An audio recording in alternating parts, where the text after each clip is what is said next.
God! Sorry. There's nowhere to hide on set. This comes from relationship advice.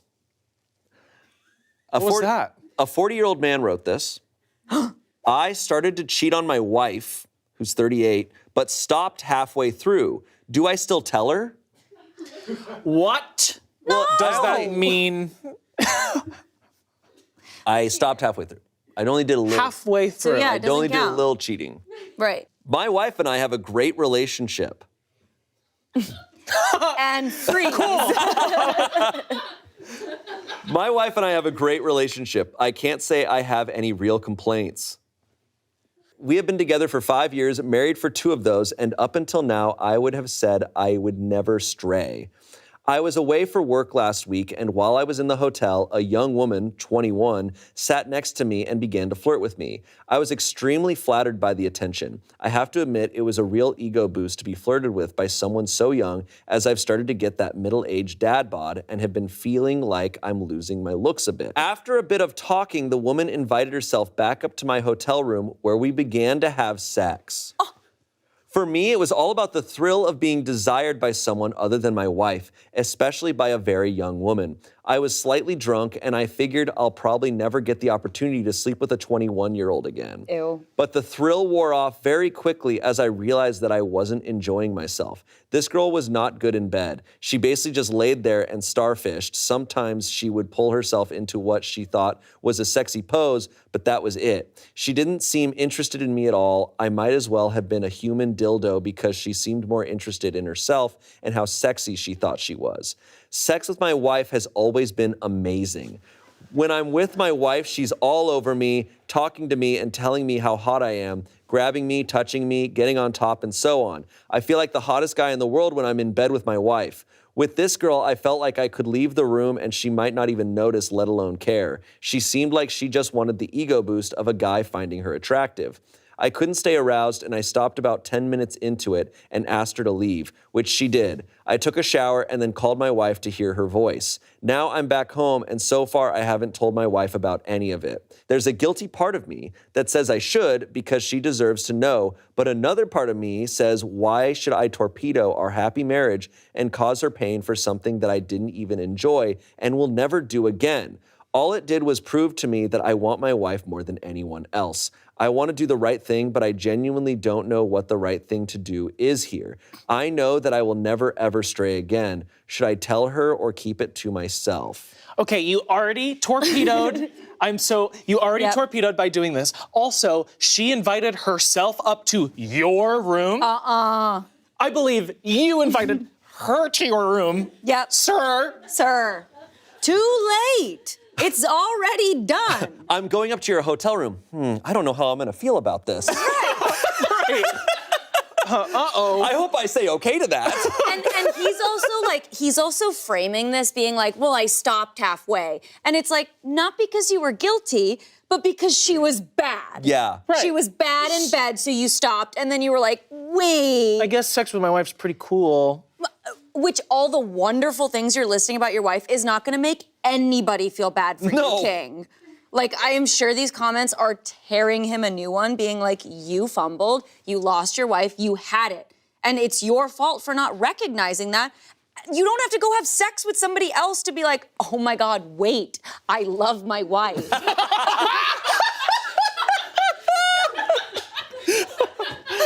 So true. Wait a minute. I cannot believe this man wrote those words. Like, that's baffling. Unbelievable. Halfway through, he's there, he's just like, I understand now. It all makes sense. Halfway through, he's got a 20-minute time limit. Yeah. Yeah. God. He literally knew. It was like, that was exactly It was halfway. He's like, and I think I'm done. It's quite clear. No, what it was also is. not halfway.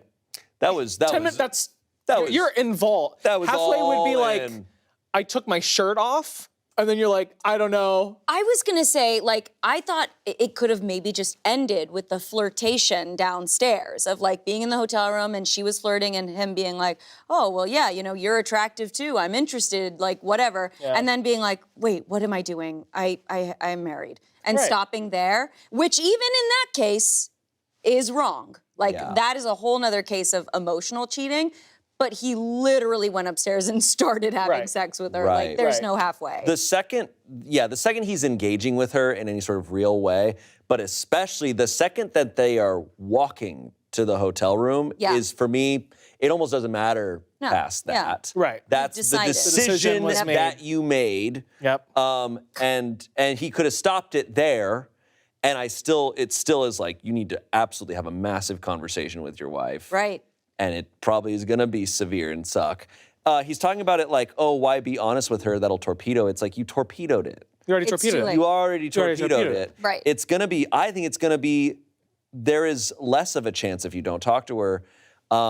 I can't say it would be for this situation, but in the limited knowledge that I have on the research and stuff, is that what tends to happen when someone cheats, and it's especially with affairs, but it's like, it actually weirdly causes resentment in the cheater. Because like their partner doesn't know, and it creates this disconnect for them, and it's this rift that's gonna grow between the two of you. It's impossible to really move on from and be in any sort of real relationship. No. It's so disrespectful to her. How he's even contemplating not telling her Is another sign. Is a whole other thing. Yeah. This is awful. That guilt is gonna grow inside of him like a little gross little tumor thing. or the lack, or it will be that issue where and it's this weird thing, I'm gonna butcher this, but in psychology, doing a bad thing can actually make you worse because your brain then has to justify it. Right. So then your brain morphs to, that was okay for me to do. And now that's where you're at. And it's like, these things grow in ourselves. It's why you kind of have to, you do have to acknowledge and treat things in your own head to mend it, almost like it is a wound that's inside of your own self, like a moral wound. And you kind of have to be like, wait, that's wrong. I have to acknowledge that and work on that. Right. I think it's clear to say that this guy is only thinking about himself, not just in the cheating on his wife, but that he considers sex like incomplete or not full the way because he didn't finish. Right. Right. So That then it's not. It's entirely an act for himself. Right. A lot of bad signs here. Yeah. Let's see what these comments say. Oh, I'm excited. This will help. It sounds like you only regret having sex with this other woman because she was bad in bed. If this 21-year-old was incredible in bed and better than your wife in bed, would you have stopped in the middle? Someone else said, you didn't start to cheat, you cheated. Hard stop. You worded it this way to make yourself not sound bad. Let me say it again, you cheated. Don't forget that you said you didn't enjoy it because you felt she wasn't that into it. Would you have felt bad and still stopped if you thought she was great in bed? Again, you cheated. Lastly, someone said, you didn't stop because you felt bad for cheating on your wife. You stopped because you were disappointed in the sex. I think that says a lot. If she had been good in bed, you likely would have done it with no second thought. You didn't start to cheat on your wife. You cheated on your wife. She deserves to know. Don't act like you're doing her a favor by not causing her pain. Tell her you're delusional. Incredible. Yep. 10 out of 10. 10 out of 10. Now that's the Reddit therapist. Yes. All of them. Update. No! Oh, I forgot that those exist. I can't wait. Oh my God. Here we go. I really took a beating from Reddit when I made my first post, so maybe some of you will be happy to read this update, maybe not. I was still not sure whether to tell my wife what happened or not after making the post. This is not because I'm selfish, like some of you said, but because I was struggling to find the logic in telling her something that would hurt her when she didn't need to know because it was never going to happen again. But I did also take on board what others said about how if it was them, they would want to know, and to some point I agreed with them about that. It didn't end up mattering because my wife realized something was up a few days after I got back from my work trip. As it goes. Yeah. This guy doesn't exactly scream The people sly. who believe that they're gonna get away with shit, you are either being able to get away with it, I think is worse. Insane. Then It's you're what is that- even more. What does it say about you? Right. Or two, you're not gonna get away with it. No. Right. This guy needs to be bonked in the head with a certain kind of baguette. Right. My wife realized something was up after a few days after I got back from my work trip. She brought up how I'd been very quiet and seemed off ever since getting back, and she looked and sounded so worried about me that I decided in the moment to tell her. I didn't want us to have any secrets from each other. I told her everything. She didn't believe me at first. She believed I'd started to sleep with the other woman, but not that I had stopped or that the sex was bad. I showed her the Reddit post I made so she could see I wasn't just spinning her a flattering story to try and get off the hook. She started to cry while reading it and then said the sentence that has been going around and around my head 24/7 since then. I loved you so much. Loved, past tense. I asked if she could really just fall out of love so quickly, and she said yes. In the space of a few minutes, I had gone from the love of her life and the man she wanted to grow old with to just another sad man having a midlife crisis. We talked for most of the night, but she wouldn't budge. She turned down my offer of marriage counseling or counseling for just myself. I suggested we take a short week's break so she can think about things, but her mind is made up. We are filing for divorce, and in the meantime, I am sleeping in our spare room so she can remain in our marital bed. This is not how I wanted any of this to go. She is without a doubt the woman I love and the woman I will always love, and if I could go back in time, I would lock myself in my hotel room for the entire work trip and only come out for the conference. I hold hope that she might one day change her mind all the same. Our connection is too strong to be destroyed by 30 minutes of poor decision making. It's a little more than It's a little more than that. It's not ordering a steak too rare. Oh God, that was so stupid. No, I liked it. I don't want to, but like, it feels like this could perhaps just genuinely be like somebody who is actually, again, just very unaware, who is, again, just like, just stupid. Just like somebody who maybe doesn't understand relationship dynamics or commitment. Like, I'm not saying that denies any of everything we've said, and I think that the wife is completely in the right. But like, I mean, even the ridiculousness of him being like, no, honey, look, I made it public and showed everybody. And that's told crazy. everybody. Like, that's... And she was like, you're on Reddit? Right. I don't love you anymore because of that. And it's, again, it's just like, okay, so there has to be something where he's just actually not getting that. Which doesn't help in his promise that he's never going to do this again. Totally. Totally. I hear what you're saying, and the tough thing is that this is a post written by him. Yeah. And it's tough to know because he's in the after phase of having done this. In the phase where I think he is trying to justify it to us as much as he is his wife. So it makes me question the legitimacy of all these things. What actually did happen between him and this woman, and then the hotel room. It's hard to know. And the problem is his wife is now in a situation of like, I thought I knew you and I don't. Yeah. And that's really tough. And some people I think immediately know like, oh, I know myself enough that I'm this is done. Yeah, there's no redeeming. She thought she was married to someone who would never do this to her. And she found out, oh, I actually don't know you because that's who I thought you were. And now it's not the case. So tragic. Yeah. It's one of those areas where like cheating is such a weird sphere where it's like you're not a murderer, but as far as a relationship goes, like you've murdered the relationship. Like it's as bad as it can get before becoming full-on crime territory. Yeah. To me, it's one of those situations where I'm like, this is the commitment part of it. Where, you know, in our life we fluctuate, we do all sorts of things, we make mistakes, whatever. But I think it's a situation to me where I'm like, this is an easy promise to make to someone and to hold of just like, look, man, this is a hardline thing, just don't do this. And I think the problem is, you know, they're 40. I wonder how long they've been married. You know, it could be many years. It could be they've been married for 15 years. So they made that promise 15 years ago, and they go, yeah, for sure, we're never going to. I think it was 5. Is that 5 years? A different story? Maybe I'm remembering. Have they been married for about 5 years? For 5 years. They've been married for 5 years. Yeah. And I don't know how long they've been together, but, you know, I think some people, they get into some situations where they go, well, I'm in a situation where I've been feeling bad about myself, and we haven't been talking, whatever. And they justify it. And to me, I'm just like, it's one of those where it's like, it's just make it a rule for yourself. Absolutely. Because it will destroy it. Yeah. No matter what, it's gonna be a bad outcome. Just no matter how right it might feel in the moment, just say no. Right. And it's important, I think, too, to establish that for yourself, right? Like, Absolutely. Where is it in terms of your value? How much could you potentially forgive a partner if that happened to you? Yeah. And this woman seems pretty clear in at least following her heart in the moment of being like, I know how I feel now. Yeah. It's such an interesting thing, you're right, and it's such a case-by-case basis because I know, like, a lot of the times, too, in situations, like, substances can get involved, too.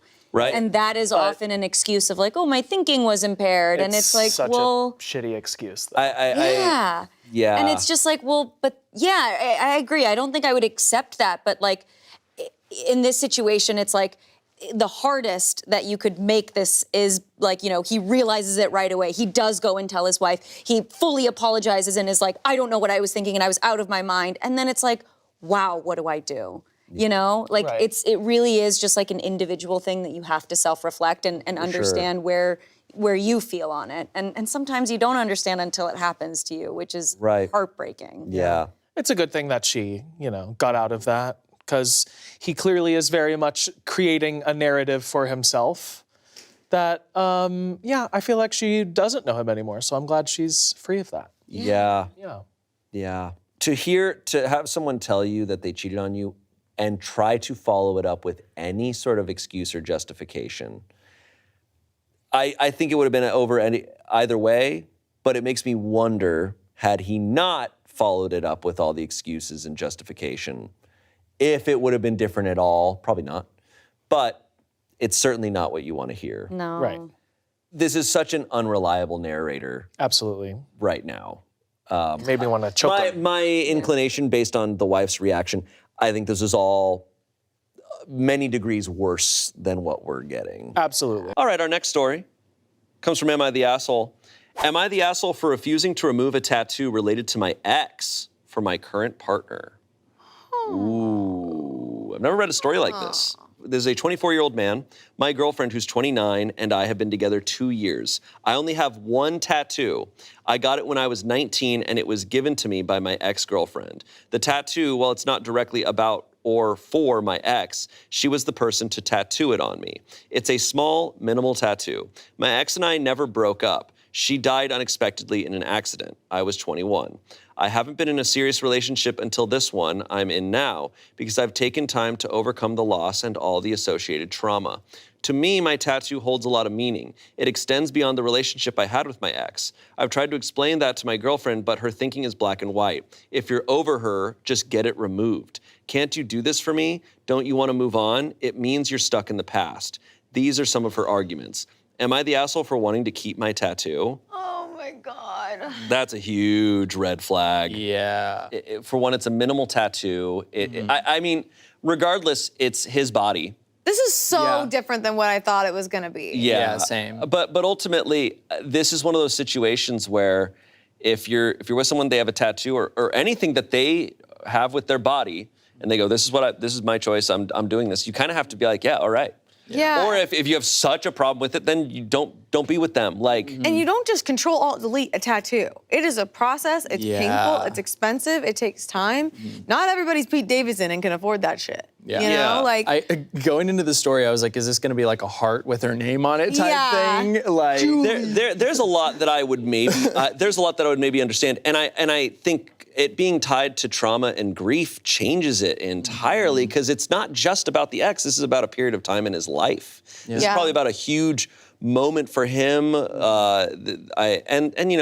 was an ex, but it was also like that's just someone who meant something to him. Yeah. A lot of layers to that relationship. I think it's insensitive to be like, you're over her, right? It's like, you mean grieving the loss of her? Like, I can mourn or appreciate this as much as I need. It's not infringing upon the relationship or on the partner. Like, I feel really disappointed by this girlfriend because, like, she's older than him and it just feels uncomfy. Like, it feels like she's in competition and is uncomfortable with something that is there because of someone who has passed away. It's not like this ex is out there tattooed. Like there were so many other ways that I thought that story was gonna go, and this is like literally he's completely in the right. And I don't like her. I don't think she should be presenting him with tons of arguments, and I don't like her arguments at all. Can't you do this for me? Don't you want to move on? It means you're stuck in the past. I mean, this is manipulation. It's just really, really insensitive and shitty. All tattoos are stuck in the past. They're literally like, as someone, and it's. At first I was like, oh, it's his only tattoo and it's about his ex. That is a little cringe. But like, there's no reason for this to not be okay. Like, everybody has tattoos that they get from different eras, and like, I'm someone who believes that even if I don't agree with a tattoo anymore, or like the meaning of tattoos can change all the time, and it's like, it's just like trauma or stories in our life where it's like, it made us who we are, it's part of who we are, and we like get to keep on living, and this isn't holding me back. It's not defining me or keeping me in a place that I'm not anymore. Right. Comments, or the verdict, not the asshole.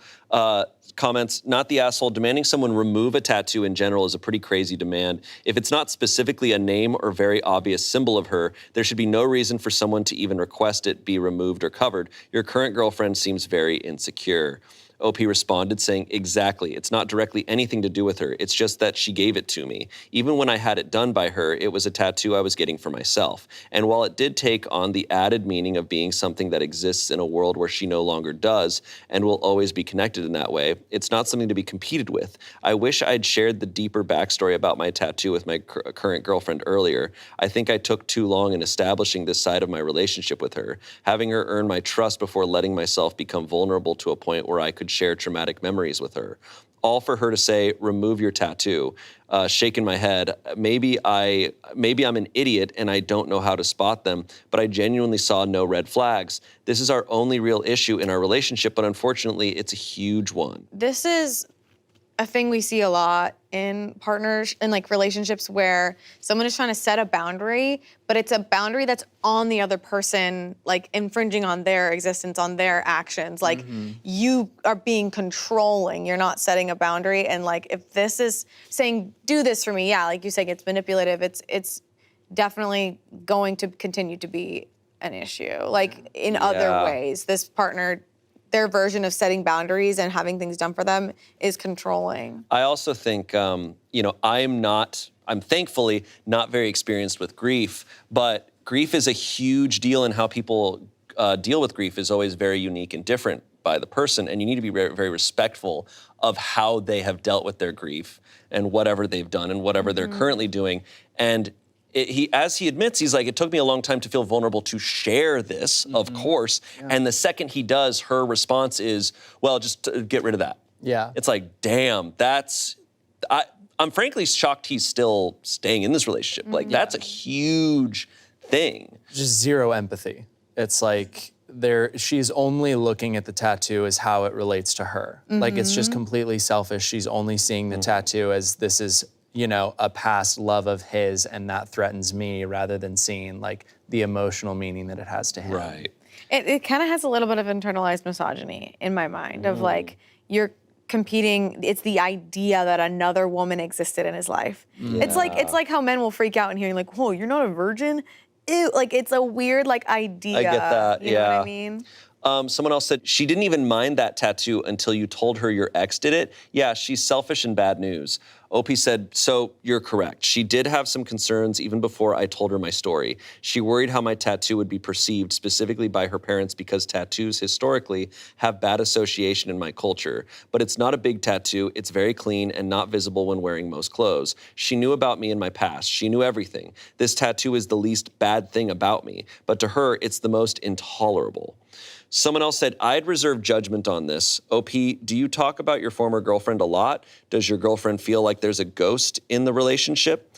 OP said, I didn't talk about her at all until recently, when I decided to open up and share the story about my tattoo. And that's when the remove your tattoo stuff came out. It's not a part of my past I bring up easily or want to visit, or talk to people about beyond what's necessary. And sometimes I wonder if I should just keep it to myself and not tell anyone at all. I thought my current girlfriend was someone I could trust, so I chose to be vulnerable. Maybe I should have laid it out earlier and given her an opportunity to walk away. Update. Okay.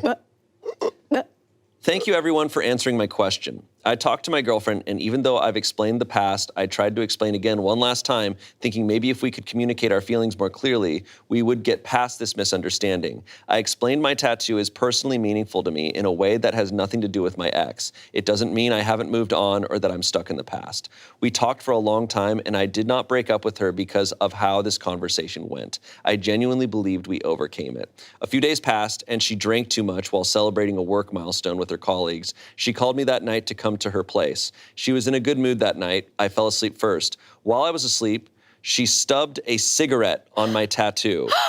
I broke up with her because I can't take her fixation with my tattoo anymore. All right, yeah. Holy crap. Okay. What? Is this an A24 movie? With all these Reddit stories we read, every time they're like, there's no issue besides this one thing. And then like something happens where it's like, I think there's issues besides this one thing. Mm-hmm. Oh That my is God. unbelievable. That's demonic. I don't care if there's alcohol in the equation. That No, is yeah. a lot If of you're bad. if when you drink, that's your tendency, then Yeah. okay. Holy crap. Wow. I Oh, God. Evil. That's evil. Sorry. That's Yeah. evil. And this flag is too small. think that's a red flag. Well, that's actually not a red flag anymore. That's you've made it to the No, thing. that's the red Yeah. castle. You've now made it to That's- the ship that you Yeah. were. Yeah. You've done a crime. You're a That's not a criminal. red flag. You're That's a a crime. No, that it's the unfortunate times when Reddit stories go past asshole conversations, and it's like, oh, they're a criminal. Yeah. Just the cop showing up at the door, the red flag. Like, hey, buddy, come Cops show up and they're like, I think you're the asshole here. Oh my God, that's horrible. Boy, that's awful. Hey, at least they can say they tried. They got out. Yeah, I'm sad that they did give this person a shot, and then they turned around and did that. That's so They scary. could press charges. Yeah. Fully press charges. Yes. They have evidence of it. Owie, owie. Next story. This is a 36-year-old woman. My husband, who's 33, has completely lost interest in our marriage for Final Fantasy XIV. Woo! I left. He didn't even notice. What now?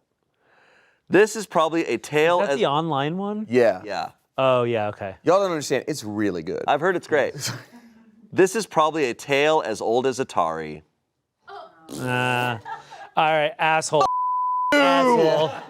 Okay. When my husband and I met, we had a lot of things in common. As time went on and our lives shifted and changed, his interests changed. We've been together 9 years, married 6. We both work average office jobs, 40 hours a week. He started to get into this game, Final Fantasy XIV. He is obsessed with it. From the moment he gets up on the weekends to when he gets home from work, he plays the game. He talks to people about the game. He reads about the game. We all need hobbies. But he's completely abandoned any of the things that we did together. Hiking, jogging together, art nights, board games, bar trivia, etc. I'll try to get him to come with me to bar trivia with our friends, and he just wants to stay home and play the game. I'll invite him for a hike, and he just wants to relax. We've had sex 5 times this year. Each time I had to Bragger. initiate. Wait, what? Bragging. Okay. Damn, okay, so they're crazy. We've had sex 5 times this year, each time I had to initiate. I've tried to initiate dozens of other times, tried to pull him to bed. He will just come to bed, cuddle, check that I'm asleep, and go back to play his game. I'm not interested in playing video games beyond a game like Candy Crush, so me joining him would be me being completely disinterested, confused, /lost, or annoyed. The last time I talked to him about this, I told him that I was lonely in our marriage and felt neglected. He told me that I was putting too much pressure on him, that he needed time to unwind from work. He will sit on the couch next to me at night while there's Parks and Rec or something in the background, just not interact with me at all, and call it couples time. He says this is how adults do it. It's not like in the movies. When I pressed and pressed for date night, he was quiet and didn't have much to talk about. And in the car while I was driving home, instead of interacting with me, he just pulled out his phone to get on Discord and talk to people about his game. I tried to initiate sex, and he kissed me on the forehead, said goodnight, and left to go play the game. I cried for a little while. I packed my things and left to spend a week with my family. When I got back, it was almost like I just walked back into the room exactly as I had left it. Nothing had changed. He was in the same spot as when I left. I asked him if he'd noticed I was gone, and he said no, not really. I stared at him, and he just said, "Look, I don't know what you want from me. I'm allowed to have time to myself." He kept pressing that it's normal for adults to do their own thing. I said, "Yeah, but we need to do things together too." He kept saying I put too much pressure on him, and if I want to do something with him so badly, to give him something more interesting or important than his game. I said, "So intimacy with your wife is not as important or interesting as your game?" He said no, and basically, ask any one of my friends and they'd agreed they'd prefer to stay up playing the game than cutesy cuddling and sweet talking with their wives. I didn't even know what to say. I'm dumbfounded now. Part of me is wondering if I just don't have a realistic view of relationships. It's good to have alone time. I have my alone time as well. But it feels like he's my roommate now, not my husband. Before anyone brings up depression or anxiety, I've asked him about it. He doesn't believe it's related to either, and instead thinks that he's just changed and has different priorities to what he had before. Do I have next steps here, or is it time for me to just pack up and leave for good? I'm not happy. I don't think he's the person I initially fell in love with. I think his wife is Final Fantasy XIV now. And to be honest, my self-esteem has slipped to be less interesting or compelling than pixels on a screen. Ouch. This is extreme. This is as extreme as it can get. It sounds like a cope to me. Yeah, I think it's gone into the realm of like addiction of some capacity. Yeah. Like, you know, he's not wrong in the sense that like, yeah, couples do need to do their own thing sometimes, but like there's no balance there. That sounds like an extreme, like to not notice she was gone for a week. That's the most insane thing ever. I mean, I haven't heard of anything quite like that. If your partner leaves for a week and doesn't even tell you where they are, and you're just like there and like, he was probably stoked. He was just like, sweet. Yeah, more time. More time And to she's game. tolerated a lot. It sounds like this has been going on a long time. Yeah. She's not judging him for playing the game, but she's upset at him for just being gone. He's gone now. And that is really, the saddest part of that to me was when she said, do I just have an unrealistic view of relationships? I'm like, no, don't gaslight yourself and don't let him gaslight you. Like, it's very clear that unfortunately he has made his priorities known. Like, you shouldn't have to, like, you can work on relationships, but you shouldn't have to convince someone to spend time with you. Right. And that sucks. Yeah. Like, I feel so sad for her. Right. Yeah. And I feel like, I mean, like, if he's not even, like, willing to, like, listen to her issues that she's seeing, and, like, he's not willing to, like, empathize with her being like, this is not equitable anymore. And he's just like, well, too bad. This is what adults do. Like, that's silly. Yeah. It's like, where is he making that decision from? You know, it's just like, well, this is what adults do. It's like, says who? Like where, you're just saying that because that's convenient to you. Yeah. It does feel like he's telling himself and her anything that gets him to what he wants. And that it does feel like addictive, you know, personality, where it's like his only goal is to get there and play that and escape. Yeah, it is escapism. And I think one thing I've learned at this point in my life, you know, I've been in like a few long-term relationships, and it's like, you've got to believe what people do more than they say. And like at this point when he's like, well, it's just what I want to do. Like, well, this is fine. Well, this is time. Like, it's hard to hear those things because you want that to be true. Mm-hmm. But in reality, he's showing you exactly how he wants to spend his time. And like, look, I actually used to play Final Fantasy XIV. It's a great game, and there's a lot of variety. I can see why someone could get lost in it really easily. One benefit I had was when I was playing that game, I was also in a relationship with a girl who also played that game. Mm-hmm. So it'd be like, let's do this, let's do that, let's go do this activity. Now do you want to spend a couple hours playing together on this? Great, let's do this activity together in the game. And now we'll go do something else. I can't imagine being that level of addicted, even with a partner who plays with you. Like, that's just too much. I don't know why I'm pointing at the iPad like it's a person. Yeah, you. Get out of there. Know what you're thinking. Yeah, it's a tough thing. And I mean, this is the only personal connection I can make, is that when I was a teenager, I was super hooked on World of Warcraft. And I had a year where I was hooked, and I put in crazy hours to the game. But more important than the hours was just that I was like, my only desire day in and day out was to play the game. And I remember like I had family visiting, and I was just like in there playing the game, and my mom was like, you need to go see your grandparents. And I was like, yeah, but I'm like, I'm about to get my mount finally and like all this stuff. And like, but it hit a point and I was 15 and even then I hit the realization of like, if I don't quit this, I am going to lose, this isn't healthy. Yeah. I am overall more unhappy than happy. And so I quit that and since then I've just stuck to games that I can beat so that I'm like, I can have a little bit of time to it and then I can leave. But I can't let it take over everything because then I start to feel bad. And that was my own personal decision. Yeah, I think like I've gone through like many different like bouts of, you know, I don't know if I would call it addictions to gaming, but I have fallen into some like patterns of playing games for like a long period of time that I would start to recognize like, oh, when the last one for me was Civ 6. Oh my God. Yeah. I lost we played together briefly, right? We never played a game against each other. I thought we did. Oh, sorry.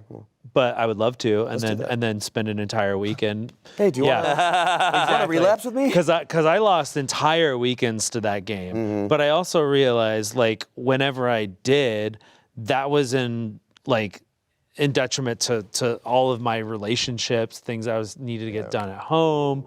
Like it just became work and Civ 6.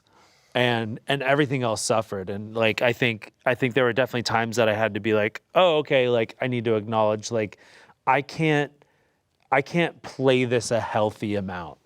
And like to like be able to step outside and like realize that I think is like really important. So yeah, occasionally I'll dip in, maybe play like one game, but I've on multiple occasions completely wiped the game off my Xbox because I'm like, I can't do this. Wow. I think that's an interesting way to put it though, because like when you say I can't do this a healthy amount, because it's the same thing with anything else. Like there are some people that can drink a little bit and be fine. There are some people that cannot have one beer. They're like, I can't do this, otherwise I know it's going to be an issue. But like with something like Civ 6, there are games that are just meant for longevity. And like, I don't want to sit down and play Civ 6 for an hour. I don't want to sit down and play Final Fantasy 14 for an hour. I want to lose a day to that. And sometimes that can be fine, but it can't be every day and it can't be to the detriment of everything else. Yeah. Similarly, like when I was a kid, my parents actually had to talk to me about like addictive personalities because I was addicted to like RuneScape. Like I was still a straight A student, but it was starting to affect anything additional that I wanted to do. And so when I played WoW, World of Warcraft, and for anyone who doesn't know, World of Warcraft, Final Fantasy 14, those are the types of games where you're playing with other people. They're massive, there's whole worlds. I bought myself 3 months of game time, and that was it, because I was like, if I don't limit myself, I will get addicted to this. But I also have a memory of visiting family and being up in like the attic area with this beautiful like snowy field in front of me and my family that lived in a rural area, and it just the whole world, and everyone's laughing downstairs and I'm upstairs being like, I'm a blood elf. Yeah. Yeah. I think for me, the kind of like mantra I have in my head is just like, it's important to just take breaks of anything. Like it's just to make sure you're getting that variety in life. And like, the thing that I guess I would say like I'm truly addicted to now is like working out. And even that, like, it's like, oh, that's healthy, whatever. It's like, even that, I recognize that I'm like, I have a hard time going days without it. And so if I'm somewhere or something's going on where I can't do it for a week, I'm like, this is good for me mentally to take that break. It's important to make sure that that's not the thing that's pulling you, that you are actively, consciously choosing to do things in your life. Yeah, I'm not addicted to any games. I'm just addicted to the game. Damn it, I just lost the game. We have some comments here. OP, this isn't normal. My partner games and plays similar games, but we chill together, have tea together, and socialize together around gaming. He's addicted. Maybe he has a problem? Someone else said, hey, I'm a 31-year-old woman, hardcore player, WoW, HC, rating. 3 to 4 nights per week I spend in-game with my game buddy. And also, I have a job. But weekends and other game-free evenings, it's about me, my partner, and my dogs. Yes, I played all day long when I was a teenager. Now it's not so interesting. I get tired quickly. It seems he is running away from reality, and the reality with you does not interest him much. Perhaps he has a game wife. Oh, I also considered that. Yeah, my inclination, like, just Because he's talking on Discord too. yeah. Look, I'm not going to discount that reality, and we have an update here, so we're about to find out. Did he get a new girlfriend and she deleted his save file? But I was gonna say my inclination too is just like it might just be this escapism of like why I can't play games like WoW or this is because like I'm also a bit of a workaholic at times, and I love when I can put in work and I see results. I love that, and you don't get that from the real world too often. But in games like that, you get it. You grind. And you get the results, and that is so addictive for some people. Sure, yeah. And you just can't stop. It's truly rewarding. So my theory is that, but let's see if the game wife theory is. Final Fantasy 14. There are a lot of people with game relationships that don't carry into the real world. I don't know the game well enough. I've only played the other, like 7 and 10 and 12. Good choices. Yeah, pretty solid. And the remake. And Rebirth. Nice. All right. Update. I took some of the advice given to me by commenters and went looking through his phone and through his computer to see what I could find. Unfortunately, some of you who commented and DM'd me were correct. My husband has been cheating on me. Boom. There it is. From what I could tell, there were multiple accounts on Discord that he would be up all day and night talking to and sexting with. It was disgusting. There were pictures, written out sexting, the whole mess. There were screenshots of his character doing sexual things with other characters in the game. Okay. Move a little forward. Move a little more forward. Okay. Now do the dance. Oh, that's hot. That's hot. Okay, now floss. Orange Justice. I got records of everything, screenshots, etc. I did something that you will all have my head for, unfortunately, and decided that if he was going to defile our marriage and disrespect me, I'll do the same thing back. I took my kettlebell and redacted his gaming laptop. Grabbed all of his gaming things and put them in a container. When he got home from a work meeting, I was waiting for him with the box and asked him to sit down. I told him that I was going to give him a chance to tell me anything he wanted to tell me. He just stared at me dumbly. I said, "There is nothing you want to tell me. Nothing at all." He said, "No." So I said, "Well, I found out what you've been doing on that game of yours." His face didn't change. I think he was trying to call my bluff. I got up and said, "This box is for you, and I want you in this box out of here by the end of the day." He said, "What? What are you talking about? What do you mean?" I told him that effective immediately our relationship was over. I would be contacting a divorce attorney the next day, and he can come back to get the rest of his things, but that he would not be staying here. I said that I have to leave the room because I'm so disgusted that the sight of you makes me want to throw up. He was just shocked, and then after I went into the bedroom, I heard him yelling all kinds of things, sobbing and, "What did you do? How could you do this? Oh my God," and sobbing like a fucking baby. Honestly, it felt good. If there was a worse way I could have hurt him, I would have done that. He wasn't crying because he was upset about his actions. No, he was crying because he couldn't jump right back on and continue playing his game. Boo-hoo. His little cartoon side pieces had to wait. Well, to spare you the rest of the play-by-play, he got his things, I contacted a divorce attorney, I changed the locks, and I shared exactly what happened to Facebook, where all his family and some of his friends are. I will be okay. I am heartbroken because I really thought he was a good man, but I was wrong. He's a fucking loser who likes to sext other women and have sex with cartoon characters on a monitor. Well, he's free to do that without me. So just let that be a lesson to any other people out there whose marriage seems it's in a rough spot, whose partner is obsessed with his Final Fantasy game. You should check. Listen to your gut or people on Reddit. LOL. That's so sad. Wow. I can't believe you guys called it. That was damn. I mean, so it was a fully in-game relationship. That's it was the Discord thing that was like, yeah, it's oh, true. so it's not just the game. But that's, I mean, like, yeah, obviously that is obviously cheating. And she's totally within her rights to just end it right there. It's just, I don't know, like to not even, I guess at that point she figured it was done. I mean, how do you come back She was being from that? disrespected. You can't come back from heavily. that. Yeah. My only takeaway is contact the divorce attorney first. Yes. And then like her move, it worked out fine, but I'm just like, a guy who's in that headspace, where you left for a week and he didn't even know because he's hooked on that, you're gonna destroy it with a kettlebell, show it to him. Well, I'm assuming she saved all the evidence. She did. For I sure. think I'm it's saying just a matter of, like, safety-wise. safety, Safety-wise, I'm just like, thank God this all, like, she's safe now. But I'm just like, Yeah. whew, like, My other thing, get too, all is, of your like- cards stacked first, and then do all of that. It worked out fine, but it's just like, I didn't know what his reaction was going to be. I definitely don't blame her for doing those things. I would be worried that, like, even though it's not fair to her, I'd be worried that, like, in a court of law, they'd be like, well, you destroyed his property. Like, there's always some way that someone gets screwed over like that. I think she did the best she could in that moment.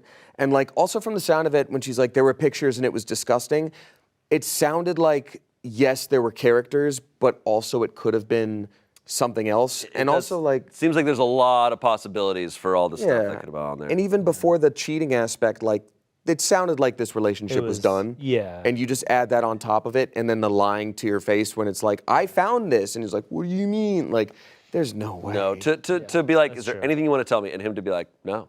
I'm like, it's over. That's Right. such disrespect. Yeah. Here's your computer with Discord on it. Are you sure? And he's like, yeah, I don't know what you mean. That's sad. Well, I'm happy for her that she's going to be out of that. She's going to be a lot happier. Damn. That sucks.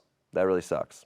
Yeah, I mean, find out what server he's on and we'll grief him. Yeah. Beat the shit out of his character. All right.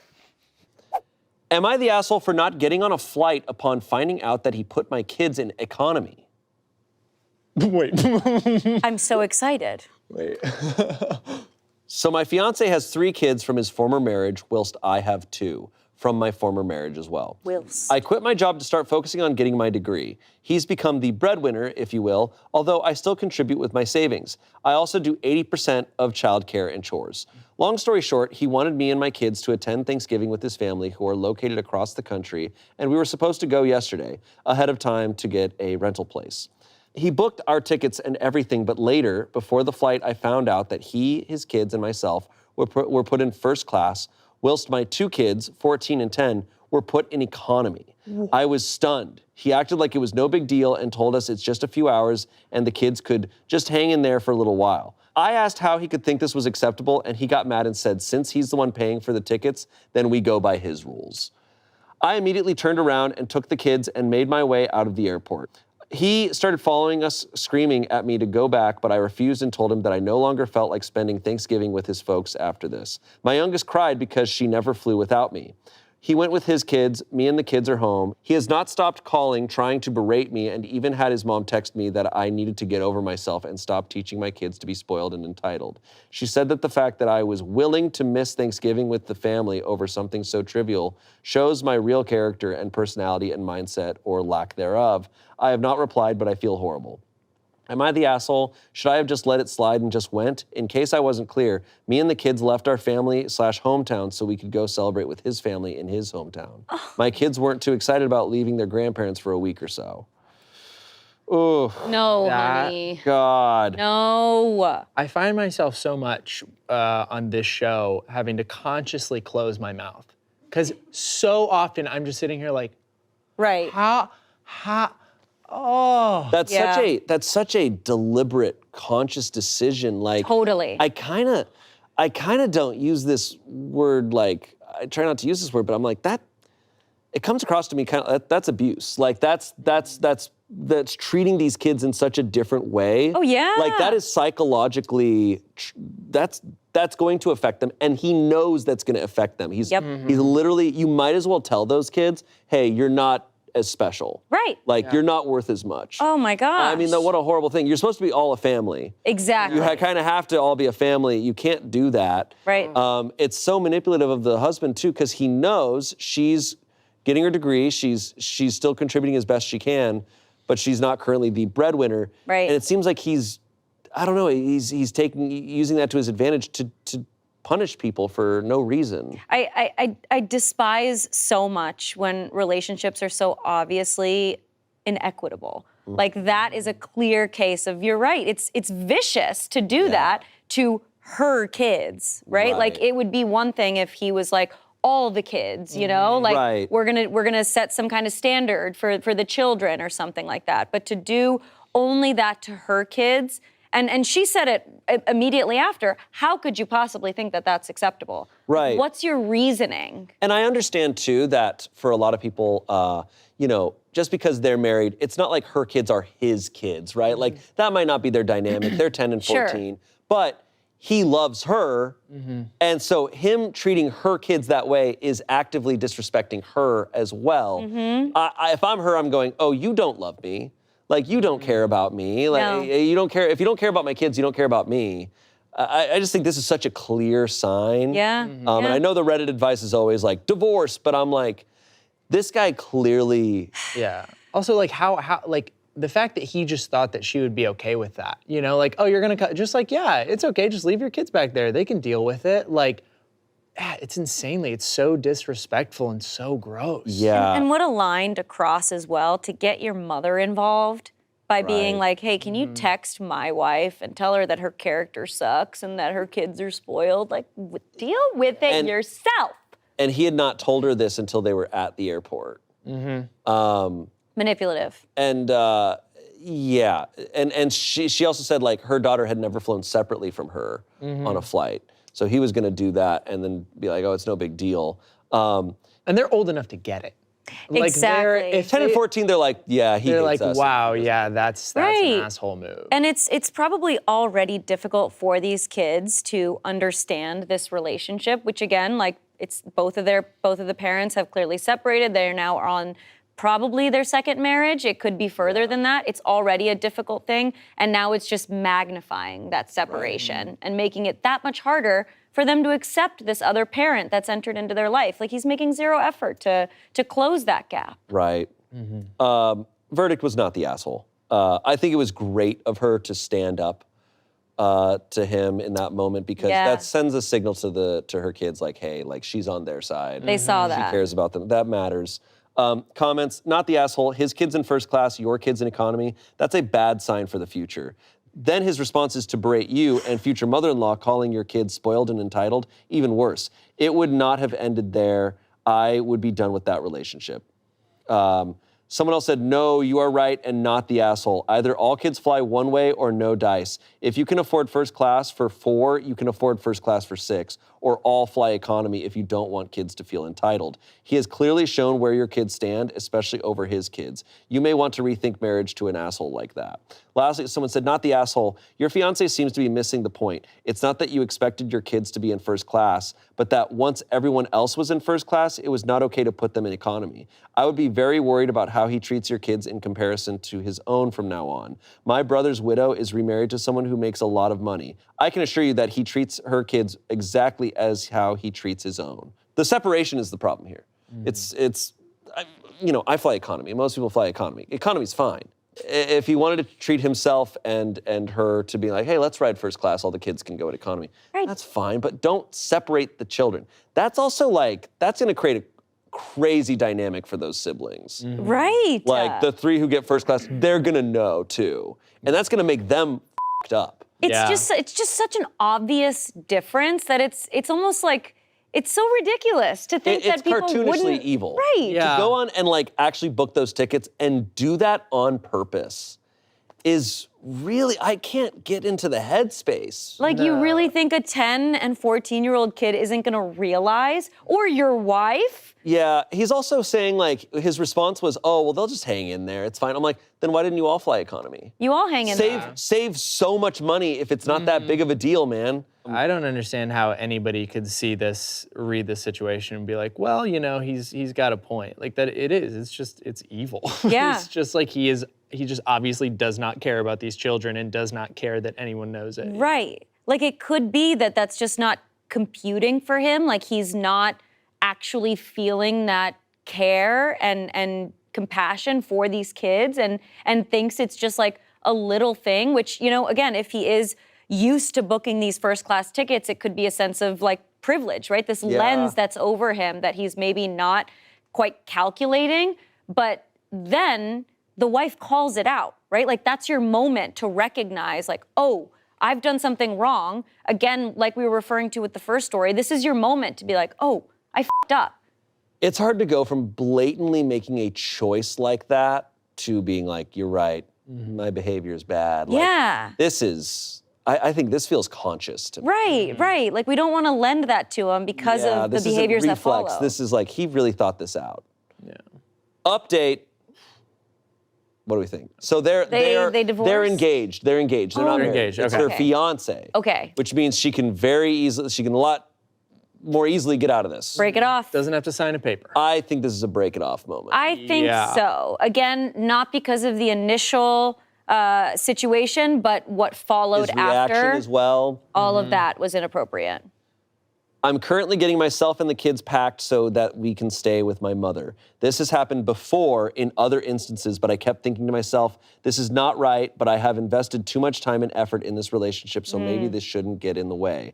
And I try to minimize most situations where I find my kids being put last. Not only that, but he tried to give me an ultimatum regarding getting my degree, and what was my response? This isn't right. But kept making light of it and letting go. Now he's probably bad-mouthing me to the whole family, and so is his mom, bless her effing heart. The kids and I are leaving. He'll be coming back to an empty home, except he'll find some company with the engagement ring that I took off and left on the nightstand. Distance and some reevaluation is needed right now. Thank you to all who reached out with helpful input and perspectives. You're right, my kids come first, and that's what I keep trying to do, and I hope I won't ever fail. Thank you so much for the support. Yay! Let's freaking go. Can't be That's surprised that awesome. there was a pattern. Like, Right. And she's like, oh, wait, this happens a lot. But yes, it's disappointing to, like we've said, like continue to revisit these stories where these women are unable to see it for themselves. Yeah. But it is wonderful that, at least in the pattern that we've seen today, they are at least able to listen to their gut and be like, hold on, in her words, this isn't right, and be able to remove themselves from that situation. Yeah. Oh. Well, I'm so glad she got out of that, man. Yeah. Yeah. Bless her effing heart. Bless her effing heart. This next story comes from a subreddit we've never covered before. Beyond the Bump. Cocaine? So I'm assuming this is a subreddit related to pregnancy. Okay. I am seriously contemplating divorcing my husband over a prank. He threw the baby through a window. Oh no. She didn't throw a window through a baby. Oh no. No. I'm sorry it's a long vent, but I honestly feel so much rage. My husband and I are both 32 years old with a 6-week-old baby. We have been together for 7 years. Pranking each other has been something we do, especially early in our relationship as a bit of fun. He has been known to take them too far at times, and I don't know what to think. Since I've been home with the baby, he has continued playing pranks, and my tolerance is very low between sleepless nights and all the hormones. I find myself absolutely raging at him for these pranks. He tells me I'm being too serious, I'm no fun, and I am, and I quote, a chronic overreactor, whatever that is. Sorry, that just came out. 3 pranks in particular have angered me to the point of tears, raging out, and now I am contemplating divorce. Prank 1 was making coffees for our guests with my breast milk. Oh my God! What? I love looking around the room. Marcus is on the far other corner at a table, and I look at him. He's just like this. He just. Ian just enters from office like, whoa, you can do that? Ian's like, not the asshole. Whoa. Dude, that's a gift if I've ever Incredible seen it. person. Yeah. Okay, hold on. Prank 1 was making coffees for our guests with my breast milk. I am having trouble pumping, so I don't have much stored away. I was so angry and embarrassed. I'm sorry, we need to, I hope she covers more of that, because that's, several people were not consenting to that prank. Prank 2 was pretending to have cut his fingers off in the garden. He dragged it out for ages and splattered fake blood around, not just a quick little joke. And lastly, prank 3, which happened today and I feel is my final straw. Last night I was hinting about breakfast in bed, so this morning he brought me coffee, toast, and some chocolates. What I assumed was peanut butter on my toast was in fact our baby's poop. And as I have severe sinus issues, I didn't realize and took a small bite and I spat it out straight away. He laughed hysterically and I told him to get out. He later messaged me and said all his workmates thought it was hilarious, which is just embarrassing on top of it all. I am just so angry, hurt, and sad, but also I don't feel like myself yet after having my baby, so I don't know. Am I overreacting? Would you consider these pranks way too far? They aren't the only ones, the ones that have caused massive fights. He also has set off alarms while I'm sleeping when I'm sleep deprived as it is, etc. This fits so into the meme that I say where it's like women posting about their partners being like, am I overreacting? He lit our house on fire while I was inside. That's crazy. This is literally like, Oh my God. I don't even know what to say. I'm still, okay, look, it somehow got worse, but I want to know, he used her breast milk and gave her breast milk to Other people. guests. How is this not the first Reddit story that you've had on this show that was about feeding someone else your breast milk? Why do people do that? You can't do that. You can't. No, that's unbelievable. All of that is unbelievable. And she didn't have a lot of breast milk either. She said that she was running low. I am having a hard time pumping. I'm also sleep deprived, and he's waking me up. It's like, Who is this guy? What is he doing? Okay, I think the lesson here is don't have a baby with Mr. Bean. Hey, Rowan Atkinson is a treasure. No, even Mr. Bean would be like, whoa. What are you doing? This is sadistic. I'm like, what I'm also fascinated by is like, I obviously don't have a kid. I don't, but I've only heard stories. They have a 6-week-old baby, and this guy has the energy to be doing this crazy shit. Well, he's not helping out. No, he's not doing shit. Yeah. But I'm like, the f***? Why are you pranking a new mom? Like, there's a lot to do. This is the last person in the world, like, yes. I'd prank. A prank would be, actually, that's not our kid's shit. It is peanut butter, but I told you it was shit. And it's like, oh, Even maybe, you know what I mean? But it's like, I know, but it's just like, it's actual shit. That's crazy. You poisoned your wife. She's sleep deprived. Like this is a prison where you're being tortured. Yes. Oh. And I'm assuming the baby isn't like, hey, you've had some rough nights, and I know he's been waking you up. I'm gonna go. I'm gonna chill out. Yeah. No. Alarm and baby screams. Squirm. Yeah. The comments here are as we'd expect. These aren't pranks. These are abuse and giving your guests breast milk? What on earth made him think they'd be okay with it? And shit on toast? What the actual f***?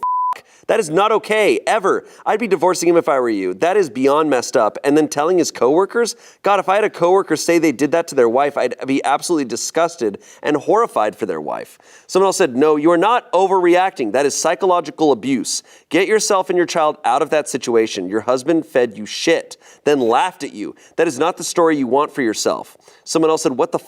Is this real? This can't be real. No grown-ass 32-year-old man would think that's funny and appropriate. Why are you with him? Jesus, that's not a prank, that's assault. Tricking someone into eating something, especially human secretions and waste, is a felony.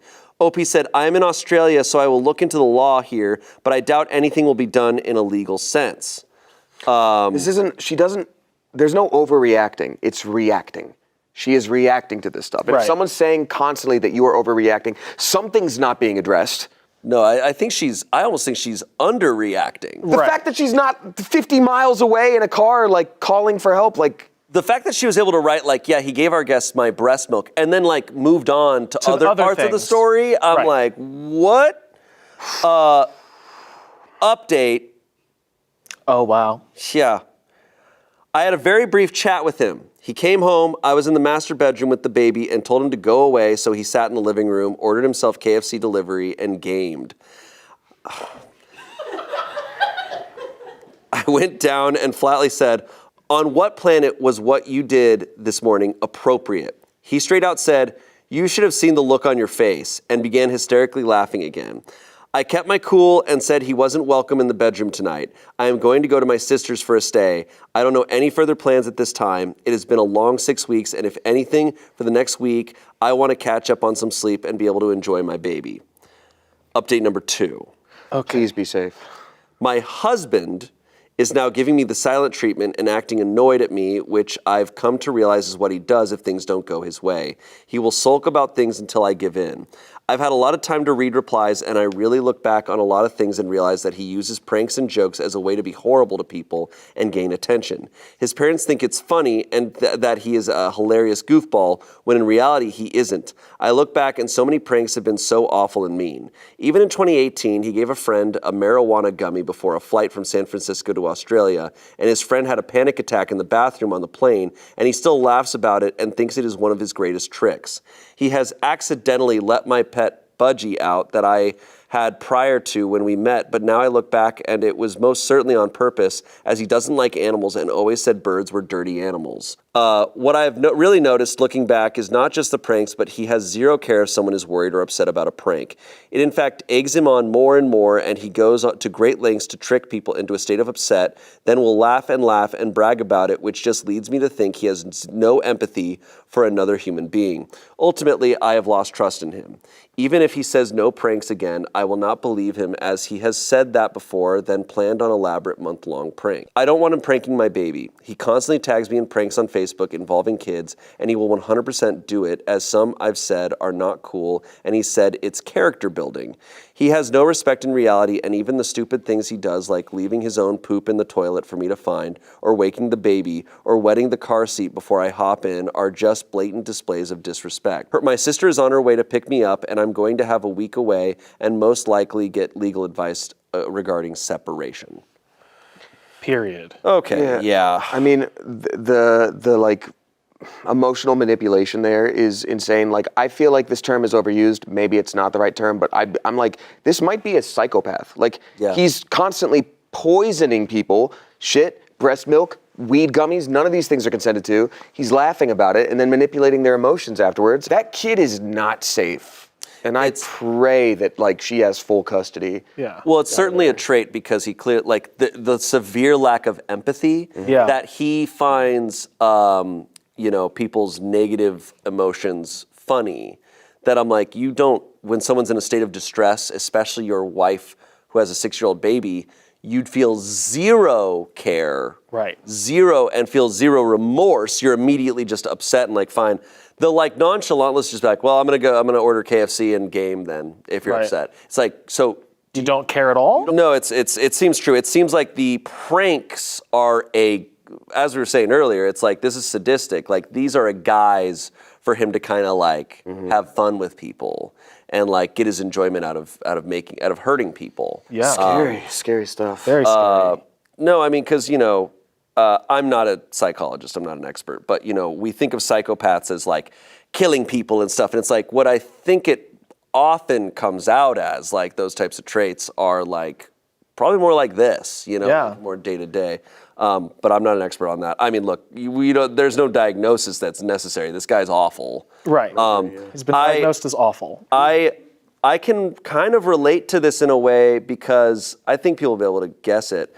I worked with an actor who on set was like, it was often in the guise of like, oh, I'm being silly, I'm being goofing, I'm like saying jokes and stuff. But it's like, or are you kind of abusing the crew and abusing your castmates and like making shit so hard for others, and you think it's funny, but it's really a power trip. Yeah. And it's really just a way of kind of like putting people down. Right. Yeah, this is crazy. That might be true. Like, we've read a lot of really scary people. He could be the worst guy. He sounds like the scariest person. It's terrifying, yeah. No, truly awful. Like, he's waking the baby as like one of his pranks. I'm like, you have no instinct for this creature that you need to take care of. Waking a 6-year-old baby, like I said, I don't have a baby, but that seems crazy and awful to me. I'm glad she's getting out of there. She's getting her baby out of that situation. I hope there's legal recourse against him, because a lot of that stuff feels like there is. Right. She listed several, like, to me, crimes. I hope are crimes. Yeah. And then like was like, oh, and he also did all these other things. Like, some of those are also, I'm pretty sure, crimes. My hope is also that like the sister was just being overly polite before, and the second she's like, do you think Dave is actually kind of bad? She goes like, oh my God, thank you. Yes, Dave sucks. Everyone hates him. Yeah. And like, I'm hoping the family is there to just be like, oh, yes, To get out of embrace here. and support, yeah. Oh my God. Good for her getting out of that. Oh. I'm excited to hear one of these with pranks. Yeah. Right. We've still yet to have an actual prank here. I'm curious, what do y'all consider pranks? Because I do feel like in the past, like, at least for as long as the internet's been a thing, pranks aren't a thing anymore. Like, it used to be like, oh, I bought fake throw up on the ground and you thought it was throw up and you had to clean it up and it was plastic. Tee. Like, Right, that's what I'm familiar with. Yeah. Yeah, I think a prank, to me, pranks, I think need to be, I like positive pranks. Right. I don't like when a prank is like, oh my God, this is horrible. Oh, okay, it's not horrible. Like, or I don't know, it's like, or like, Haha, you thought I was dead. any sort of discomfort or any sort of like, I don't know, I'm not a fan of it. I think a prank ultimately, I don't really prank people. I know that sounds a little hypocritical. I don't really like to prank people on like a day-to-day basis, unless there's some way of it's like, the only type of prank I would do is like if I'm giving someone a gift and there's some way to like psych them out and then it's like, oh, but here's a better thing.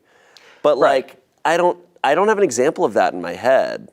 I think like I'm probably a little biased against it because I did have like a situation when I was like really, really young that my uncle like freaked me out with a prank because he did this like sleight of hand thing and I thought he literally took my nose from my face and I was like, oh my God, and he's like, I have this now.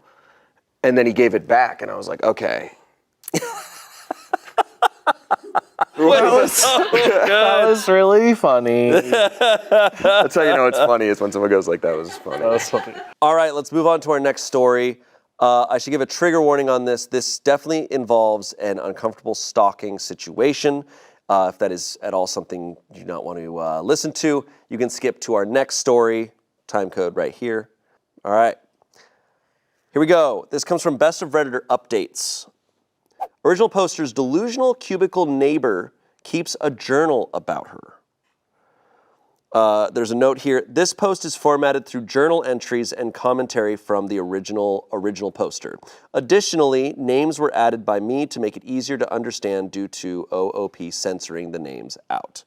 Okay, so this isn't the person who originally posted this story. Someone found this story on Reddit, and they're posting it here with all the updates and compiled it all. How do they know the updates? They found them all. Like they found all the updates and stuff. But Basically just that's how compile Best of Got Reddit it. Updates works. You put it all into one post. So that you Got can it. So they're saying read it. OOP as in Original. I received these journals and pen, don't forget the pen, plus flowers, candy, and a huge stuffed bear from my former cubicle neighbor at a job I worked at for 3 years. As you'll see, the guy is knucking futs. How they worded it. These are just selection. Most of the entries, 221 total, are rather mundane, just notating what I wear and anything that pops into his crazy head that he feels I want to hear him blather on about. Our cubicles were next to each other the whole time I worked at this firm. We were kind of friendly the first 6 months I was there. Then he asked me on a date. I very politely declined. Very firm that I don't date coworkers and whatnot. After that, besides a friendly hello, he said almost nothing to me. We were on different teams, so it wasn't a big deal to me. But after I turned him down, he started keeping this journal. This entry also takes a turn at the end. Up until now, he called me pet names and talked as if we were currently dating. This is the first time he really reveals that he's planned the rest of our lives out for us. The last 9 months of the journals get really bad. Consolidated journal entries for the sake of time, so we kind of compiled this a little bit. It's a lot. Entry number 1, February 26, 2016. Wearing brown wrap dress with silver buckle on belt, 3-inch heels, also brown. Hair up, little too much mascara. You and Catherine were talking about that dumb show, Pretty Little Liars. I tried to get into it for you, but after 2 seasons, I just couldn't take it anymore. Holy moly, is it some vapid crap. When we are together, I will introduce you to amazing TV and movies. Take Mad Men. The sublimeness and stunning virtuoso performances will bowl you over. Although I should be careful about what I introduce you to, the way they try to show the antithesis of how the proper housewives should act is disturbing and clearly done for dramatic license, not rooted in reality. I know you won't mind staying home to raise our children properly. It is what women are built for, after all. Certainly, you need to work now, but have no fear, my love. I will take care of you the second you are ready. I will lavish you with all you need to support, love, and cherish me and our children. This is the first entry? That's the first entry. Uh-oh. We have problems, Go-Go Gadget. Yes, we do. I like how he's like, yeah, Mad Men, it's a little messed up and delusional and weird. And then it's like, anyways, when we have children. Yeah. Entry number 2, June 29th, 2016. Wearing green silk blouse, black tight skirt that doesn't make your knees standing. I can only imagine how short it is when you are sitting. Black 2-inch heels, hair up. The flirting thing with Mike needs to end. I try to be understanding. Women are evolutionarily wired to flirt, but hearing you banter with him 2 or 3 times a week when you know I'm listening makes my blood boil. What does Mike have that is attractive to you? I just don't get it. It makes me sick, hearing his disgusting innuendo and your positive responses to that kind of talk. Be modest. Be meek and pure, like you should. I feel like I need to stand up and remind you that your perfect mate is right here, inches away. I'm everything you need and everything you will come to understand you want. I struggle with your behavior, my sweet, I truly do, but it doesn't get me down because I know the end game even if you don't yet. That we will be together forever. You are getting there too, I can sense it. Your inability to date anyone more than 2 or 3 times and the fact that even you recognize Mike as just a work boyfriend, a plaything, means you are getting there. I am patient, I truly am. After all, we will have the rest of our lives together. Entry number 3, October 24th, 2016. Wearing blue slim sweater with white collared shirt underneath, light brown slacks, hair up, brown 3-inch heels. Just to make sure you understand in regards to our discussion on Friday, I do try to limit my masturbation. And have no fear, it is only you I think about when I just have to release. All my previous material is nothing compared to you, my love. There is a difference between you and me when it comes to masturbation. When you do it, you are preparing yourself for me. I know you also have sex, but I do my best to not think about you letting other men have you. It upsets me, but at least you are seeing how awful other men are compared to their nirvana that will be me. But I am saving my seed for you to implant your sweet flower. God! Sorry. There's nowhere to hide on set. I know they say sperm regenerates every day, but I've seen men say their loads are larger when they wait. And it feels that way to me too. Not like I measure or anything, haha. But a part of me mourns all that poor sperm who just wants a chance to be the one that creates Andrew Peter, our first child, and instead finds themselves in a tube sock or going down the shower drain. So I will do better, abstain as much as I can for you, my love. This is like a A24 horror movie. Yeah. Whew. Make it. Every next sentence was a new Yeah, like Yeah. crazy thing. This is bad. Entry number 4, November 23rd, 2016. Wearing who the hell knows? How can you do this? How? How can you abandon your one true love? How can you abandon our life together? How can you doom our future generations to nothingness? How? With a ton of question marks. I am bereft without you, adrift at sea. I can't be without you. I won't be without you. I will follow you to the ends of the universe. Know that. I will find you and help you understand. For us, to complete the truly most important relationship ever. I see I need to take control. I wanted to wait for you, but I see that like other women, you need your man to take charge. No more waiting. I will show you what you have been too blind to see with your own eyes.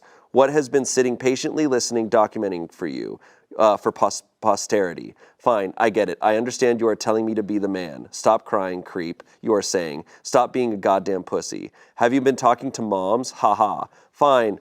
You want me to take control? Well, here is all the evidence you need. I understand that you want me to stop you. A grand gesture for you. Okay. I'm sorry, my love, for how I'm writing here. Messy. I promise to read to you whatever you can't make out yourself. You just threw me for a loop, but your message is loud and clear. I'm coming for you, my love. Coming for us. Okay. So OP now, she now gives an update on this stuff. Were you breathing? I wasn't breathing. I have yet to breathe. Okay. That's the last entry that we have here. So she now says, so that day, I went to my supervisor and gave my 2 weeks notice and that I was planning on using my accrued vacation days during that time. Without getting into all the gory details, I wanted to get out of that place, and I didn't even know about the psycho yet. So I packed up my stuff and was gone before this loser came in. My friends in the office told me that psycho Cube Boy was late because he had a doctor's appointment or something and absolutely melted down when he found out why I wasn't there. He got sent home, where I assume he wrote this last entry. In the office the next day, he contacted HR and said that I was moving and that I had asked him to bring me my last paycheck stub. So a since fired HR person gave him my address. He left work at lunchtime, bought a bunch of things he thought would win me over, and came to my apartment. Thankfully, I wasn't there as I was flying to another city to rent an apartment for a new job. He camped out in front of my building for 3 days. Finally, someone called the cops on him and he had to abandon whatever his plans were. I got back the next day and found that he UPS'd me all of this stuff. Suffice to say, I didn't react in the way he wanted. Long story short, he is currently in jail, 2 to 5 years, and I live in a new city, only now able to laugh about what happened, thanks to a kick-ass therapist and some amazing drugs. Edit. Fuck yeah. After I received a restraining order, he violated that restraining order and attempted to kidnap me so that he could prove his love to me in whatever twisted way he thought that was possible. Thanks to the outstanding law enforcement officials in my city, his attempt was known ahead of time and I was being monitored, so that as soon as he started his kidnapping attempt, he was apprehended and arrested. Whoa. Yeah. So she didn't see these journal entries until when? It was after.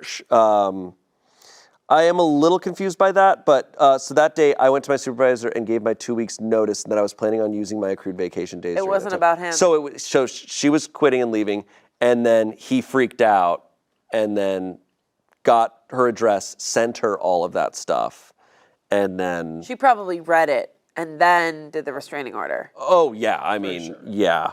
Got the restraining order, and then he tried to violate that restraining order, of course, and yeah, I mean this is terrifying. severe stalking, So scary. super scary. On a side note, she wore some really cute outfits. True. I think My this God. I want to see original those heels. I do too. I think this original post was from 2018, so I think if He's out. if more were to happen, then we would know. There's a couple comments. Unfortunately, I can't even pray that this is fake because I've dealt with a fraction of that sort of crazy. Women have to deal with this sort of thing all the time, and it's just scary. Now I need to bathe in bleach to rid myself of that ick. Whoa. Someone said, I read all of them and I want to take a shower again. Someone said, nope, we're done here, everybody. Nothing tops this one. We're done. End of subreddit. Thanks for all the laughs, but I think it's all over after this. There were other entries that she put in, but we didn't include them. No, I mean, really, that type of behavior is like, I think that's red alert. I'm like, do whatever you have to do. There's not enough flags. Yeah, this isn't big enough. This is not big enough. What was he gonna do when if he kidnapped her? I just think like, I mean, look, there's that show Baby Reindeer. Like, this is that level of like, that person, it is. It's just very delusional. I understand like this person may not be living in reality. I understand that.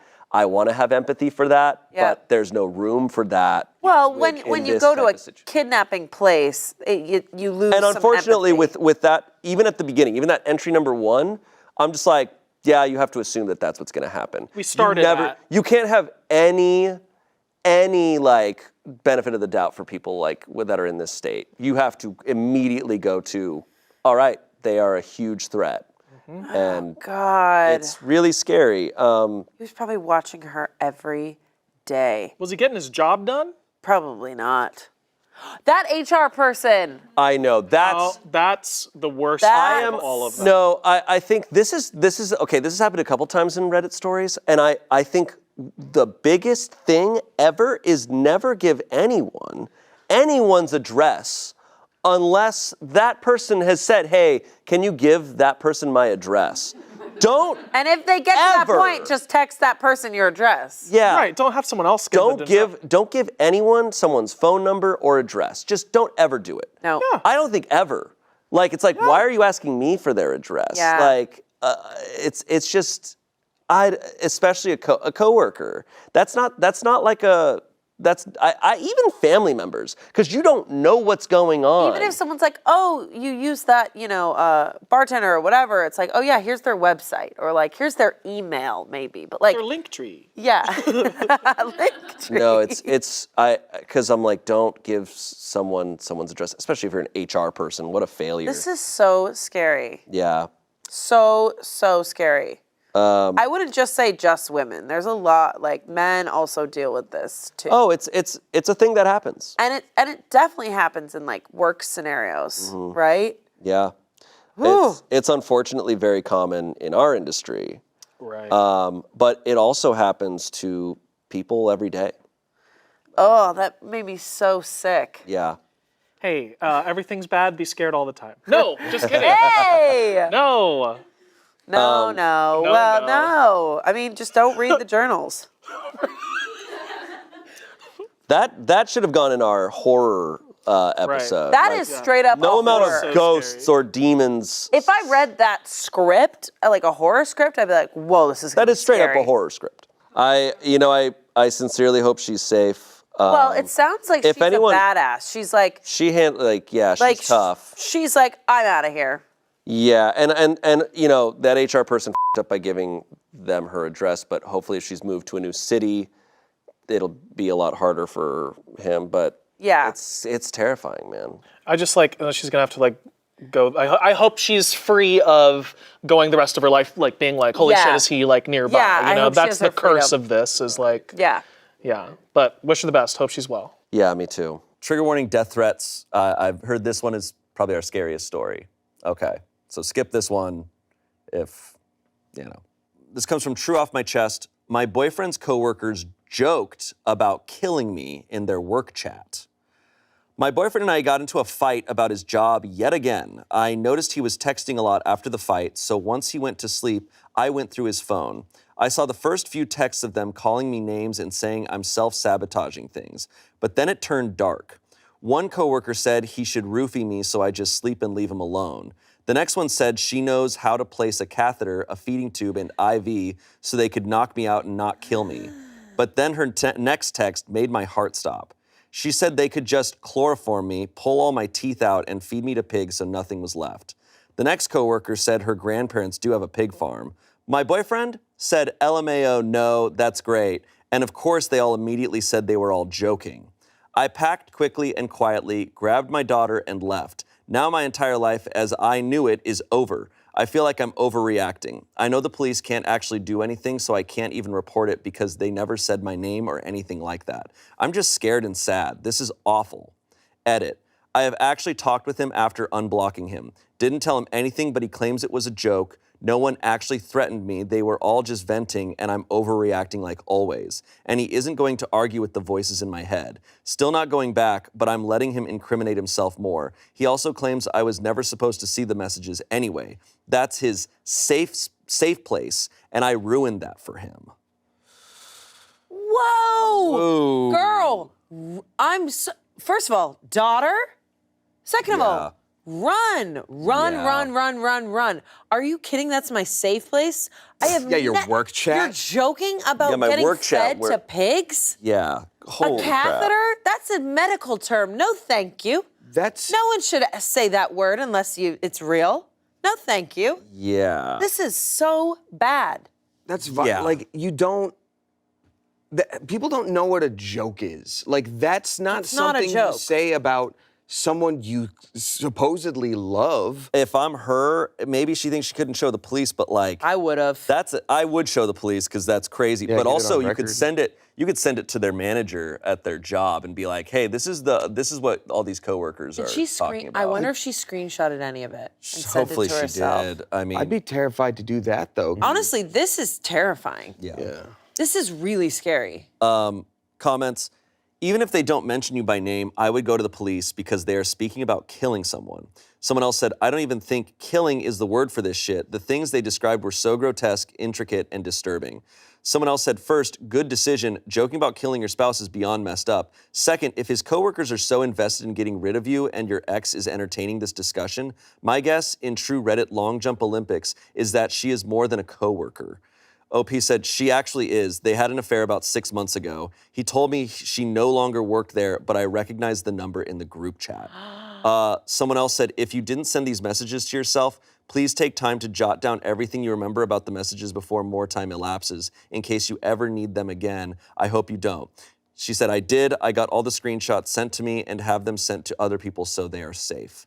Okay, that's smart for sure. With the affair With thing. the affair, it's even worse. Yeah. Lovers, killing, Yeah. spouse, hello. And even if that weren't the case, which it clearly seems to be, the coworkers having a vested interest in like how much they hate this person, like that's not the first time these brought up like, oh, my partner, I don't really like them, we've had a tough time. Like, this seems like very casual, normal conversation for them. This is really scary. Update. Oh, Get to this update so we're not pondering on this. My daughter and I are safe.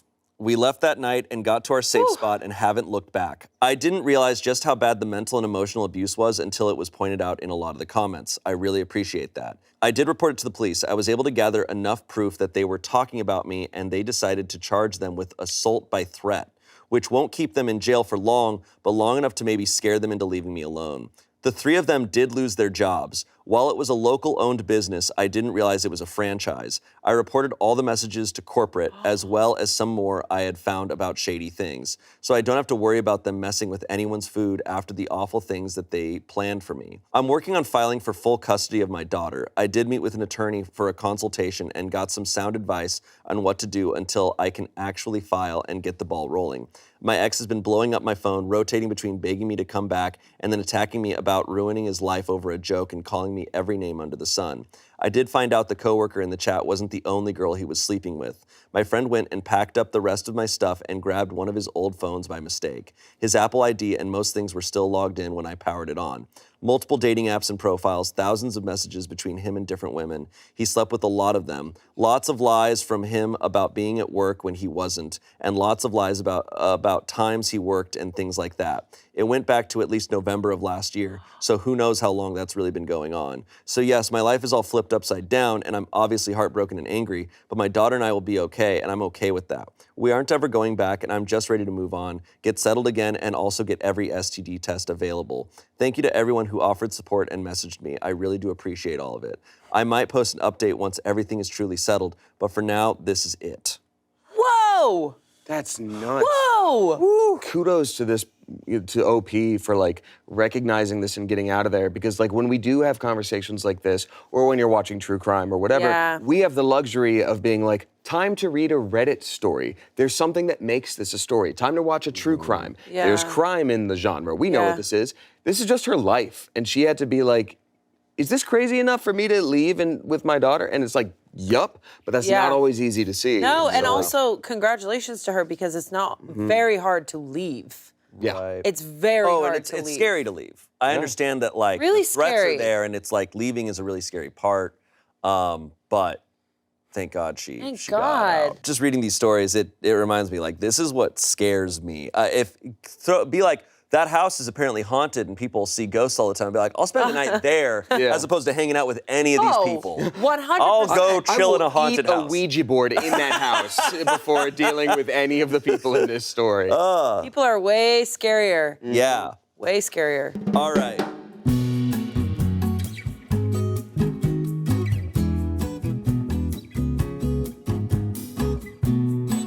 Here's our next story. I cheated on my girlfriend of 2 years with an escort, and the only thing that saved me was a trip to Panera Bread afterwards. I'll never, ever do it again. Wait, this is my...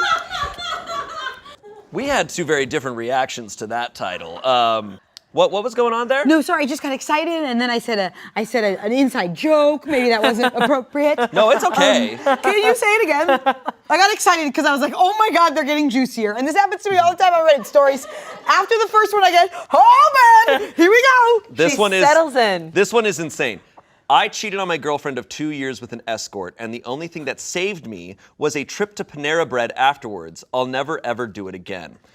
So this comes from True Off My Chest, where people can anonymously post confessions.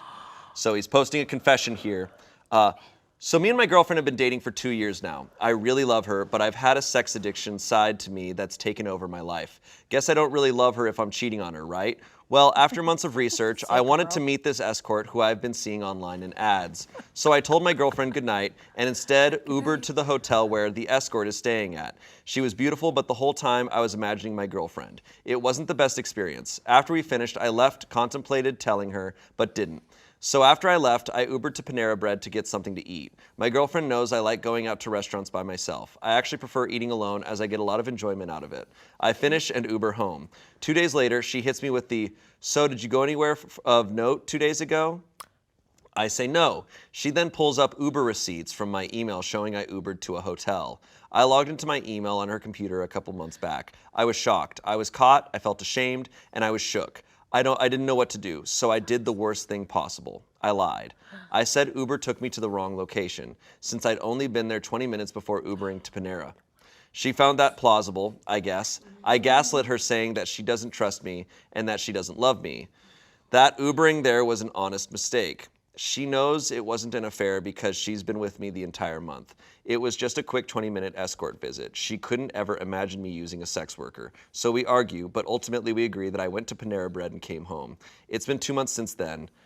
I got an STD test and it came out clean. I want to love my girlfriend the way she deserves, although I know deep down I don't deserve it. But again, who said this world is just and fair? We're both extremely happy and in love. I don't feel much regret anymore. I hope we live happily ever after. Okay, 20 minutes? Okay, that doesn't allow for going up the hotel, going up the elevator, saying hi. Yeah. Getting going. Foreplay. I Taking off mean- your boots. My God, if you had boots on, that's 10 minutes. What the hell was that? That also means dropping off all the way up, calling an Uber to leave from there. The boy saw this escort, did the thing immediately. And then left and went to Panera? What do you get? Broccoli cheddar? Oh, we haven't even gotten to that. We can't even get into this yet. I haven't even addressed the restaurant choice yet. Amanda, I'm still on how fast he pee-pee-peed himself. Ew. Okay? Because that's what people do when they come, right? They pee-pee. And then... No, pee-pee and are not the same thing. And then we'll get to how late this Panera's opened and how... Wow, I didn't think about that aspect. What if he met the escort at 6 p.m.? Also, if my boyfriend was like, Well, I she have went to bed. take- It's after the girlfriend went to bed, I think, or said goodnight to her. So either she's lame and goes to bed early, or this Panera's open late. Or this guy, it sucks, and he's like, I'm gonna take an Uber to Panera to get broccoli cheddar soup and eat by myself because that's what I prefer. Why'd you Uber to Panera? Well, I got drunk. Yeah, I got drunk. Or he goes, babe, the broccoli cheddar makes me so nauseous. You know I don't need to be behind the wheel after. My God. So Nightmare. this is the thing. This guy is awful. I can't believe he even wrote I don't feel much regret anymore. Because he's in denial. Yeah. Yeah, he's gonna that. And, well, it makes you a worse person, I think, when you have to do that to yourself and you have to shove it away. You then, I think, you lose a part of your soul because you start to lose empathy. Or it's also what they say, when you lie to yourself so much, especially with how short that was. He's probably just only thinking about Panera and replacing it, especially with just Uber ride, just being I only Ubered there. Yeah. Well, and over time, our memories alter. Yeah. Memories Literally. don't stay intact, so You we could can just- kind of alter our memories. So some funny wording here. After he says, so he's it wasn't, he talked about being with the escort and he goes, after we finished, I left. And then after Panera Bread, he goes, I finish and Uber home. This guy sucks, man. I like how pee-pees and You know what's pee-pees. funny? He talks about, he gets a lot of enjoyment out of eating alone. I think he had more enjoyment from Panera Bread than with this. Oh, It 100%. sounds It like he sounds like did. it. 20 minutes, he was probably at Panera for 2 fucking hours. Dude, wouldn't it be so funny if the escort went to Panera Bread too and they both were just I was like, shit. She was like, the broccoli cheddar makes me shit. He's like, well, yeah, me too. My personal take on this is just the reason I've never cheated on someone, and the reason I can't is because I wouldn't be able to, I can't keep secrets like that. No. I would have to Crumble.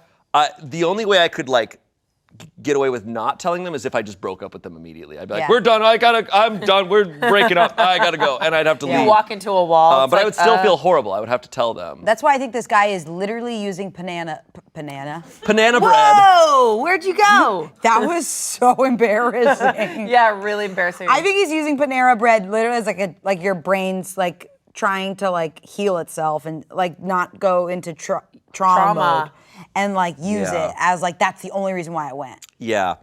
So we have a bunch of comments here. Your girlfriend is only happy as you say because she doesn't know how disgusting you are. You lied and gaslighted her and you're making light of it in the comments. Consider the pain she will feel when she finds out, and she will because you will become more sloppy and careless. Consider the irreparable damage you're inflicting on her self-esteem by lying and gaslighting her, and leave her alone.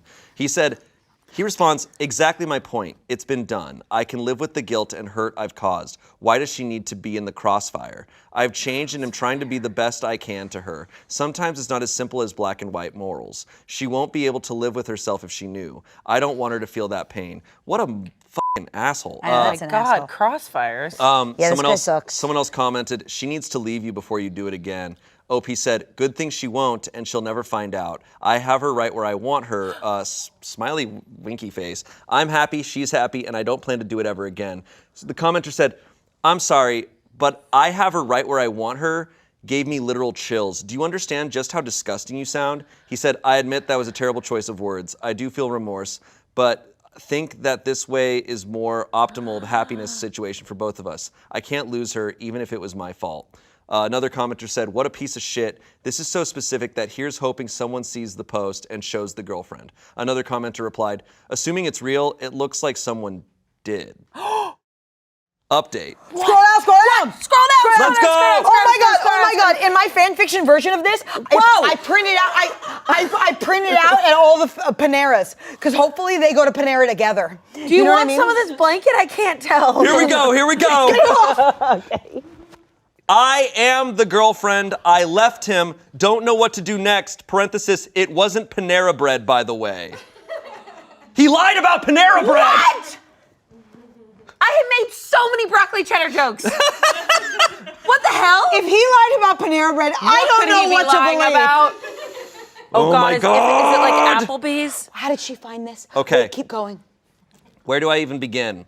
It's been a whirlwind of the last 6 hours for me. Thanks to Reddit for doing your thing. I was tipped off by a girlfriend who saw the thing come up on her recommended feed. I searched his phone and came across all kinds of messages with girls and escorts he didn't even bother deleting. Coming across these things in the boyfriend, who I thought was the most sweet guy on planet Earth, felt like a gut punch. We were together for 4 years, actually. I can't believe he did this to me.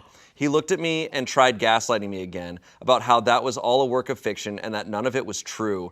It was just to provoke a reaction on Reddit. But after seeing the messages, I couldn't believe him anymore. I gathered some things, left our apartment, and am staying with my parents right now. Lesson learned, y'all. Don't trust Texas boys, where I'm from. Besides that, I feel like I'm a candidate for Broken Heart of the Year because I've never felt so distraught and betrayed in my life. The pain I'm feeling can't even begin to be described by words. Maybe I'll feel more and explain later, but for now, I'm just sticking to the grieving process. He was the love of my life. He even met my mom and dad and my 2 younger brothers. I thought I was going to be able to marry him and make him the happiest guy on earth, but it turns out he had other plans. He ate at a Potbelly, not a Panera, by the way. Weird way to try and disguise it. Thanks again to Reddit. You guys saved me. I'm grappling with what to do next. I don't know where to go with in my life without him. I thought Potbelly was only in the airport. I have never. What the hell? Confession, I've never heard of Potbelly. It's only in the airport, and it sucks. I don't think they make restaurant only for airports, Amanda. You know what? I think you're the weird one here. I think you're insane and you're gaslighting me right now. This is look, this is the thing that I have noticed is like, I think like if you're in a relationship with someone or if someone's talking to you and they're like, oh yeah, like I cheated, but I'm not gonna do it again. It's like, you're probably gonna do it again. Like they especially if you're not telling them and you're not communicating and you don't feel remorse. Like he was lying to everyone. This guy's just a liar. Did I hear that he had multiple escorts? Multiple. Oh no, he had tons of messages with girls. He was lying to Reddit. He clearly was, as you were saying, he was lying to himself. He loves like telling this fiction to himself of like, I did it once and it's fine, but he's actively doing this all the time. Why did he lie about Potbelly? That is the He was biggest, trying to cover his tracks so that biggest nobody would find the mystery. Reddit story. but he wasn't doing a good enough job. He's an idiot. Have you guys ever on Reddit stories had someone pop up and go, "I am the other woman" in the thing? Have you? We've had Like when someone shows up in the comments as a party of the story? This type of thing does happen on Reddit a lot. I know, I've just never seen this in, People like- find Reddit stories. Like if you're gonna post on Reddit being like, "Oh, I cheated on my girlfriend" or "I lied to my girlfriend," it's like there's a good chance she's gonna find it. Not because they'll often be like, "My girlfriend's not on Reddit," or like throwaway accounts. My girlfriend doesn't find it. It's like, but you might have friends who have Reddit and like they're gonna see it. Or they might be watching a Smosh video. It makes me also think that her friends knew that this guy, and they saw this and like, that's Steve. That's Steve. They went for some sure. piece of trash that Ubers to a Panera. I know who that Potbelly. is. Potbelly. No disrespect. But. Important information here. Potbelly is a sub sandwich chain originated in Chicago in the 70s. They do milkshakes. Only? No, they do the sub sandwich chain, but they also have milkshakes. So he wanted a sandwich and a milkshake after boinking it? Probably because his boink the was worst only word. little, because it was 5 minutes, and he probably was like, I need something else. Okay. Something else. All right. Look, that one seems done. I'm happy she found out. I feel bad for her, but like, dude, she dodged a massive bullet. But what? This asshole was like, we're gonna spend the rest of our lives together. No, I got her right where I want her. She got out of it. Thank That is God. some big betrayal legacy. No. No. All right. 100%. I'll go chill in a haunted eat house. a Ouija board in that house before dealing with any of the people in this story. People are way scarier.